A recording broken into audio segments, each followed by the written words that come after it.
একটা বান্ধবী আর একটা বান্ধবীকে বলছে বলছে কি রে মুখটা এত বেজায় ভার করে বসে আছিস, কি হয়েছে?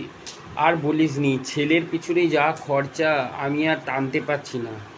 তখন আর একটা বান্ধবী বলছে, শোন, তোর মেয়েকে না কারোর সাথে প্রেম করতে বল।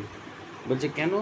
বলছে হয় ধর ধর তোর দুদিক দিয়ে সুবিধা, তুই ফ্রিতে জামাইও পাবি, আবার হচ্ছে তুই বাস ভাড়া, ট্রেন ভাড়া, অটো ভাড়া এইসবের খরচা থেকে বেঁচে যাবি। কারণ ছেলেটা দেবে তো, তার দরুন তোর মেয়ে ওর সাথে প্রেম করবে। এবারে যখনই প্রেম হয়ে যাবে কমপ্লিট, তখনই তোর মেয়েকে বলবি ফোন সুইচ অফ করে বন্ধ করে দিতে।